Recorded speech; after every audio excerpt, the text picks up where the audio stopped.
بابا أنا جوعان.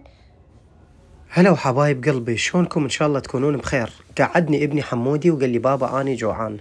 اول ما قعدت طبعا رحت غسلت وجهي وتوضيت وبديت اصلي صلاة الصبح.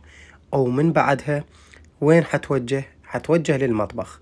وقبل ما اتوجه للمطبخ اخذت ابني وقلت له امشي طلع لي البيضات اللي موجودة مال الدجاجة، بيضتهن مال 4 ايام، طلع لي ياهن 4 بيضات. قلت له يلا امشي خلي نروح اسوي لك بيهن ريوق.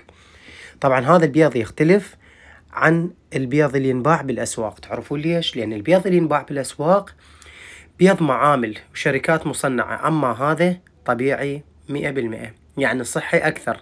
طبعا أهل العرب وأهل الريف يفتهمون معنى كلامي.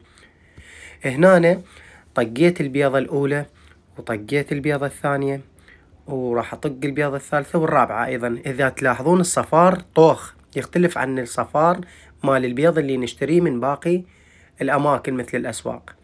رشيت هنا شوية ملح.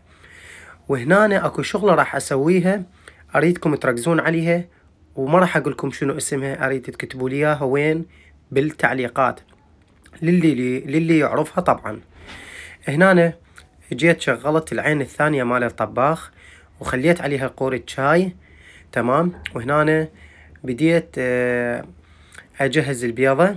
هنا أول ما قلبت البيضة شوف إيش راح أخلي فوق البيضة. منو يعرف يكتب لي بالتعليقات شنو راح أخلي أو شنو خليت على البيضة. ركزوا إذا تعرفون هذا شنو، لو ما تعرفونه راح أقربها على الشيشة. يلا باعوا منو يعرف هذا شنو، كتبوا لي إياه بالتعليقات، واللي يعرف فوائده أيضا يذكر لي إياهن. جهزت الريوق كملت على حسب الأصول. وهنا راح أخليه بالماعون ونجي أنا ووليدي حمودي نتريق. حبايب قلبي أرجو أنه تتابعون حسابي بالإنستا، موجود بالبايو، راح أترك لكم إياه. أكون شاكر لحضراتكم. تابعوا حساباتي على كل البرامج وسام الجبوري ونفس هذا الصورة اللي خالها.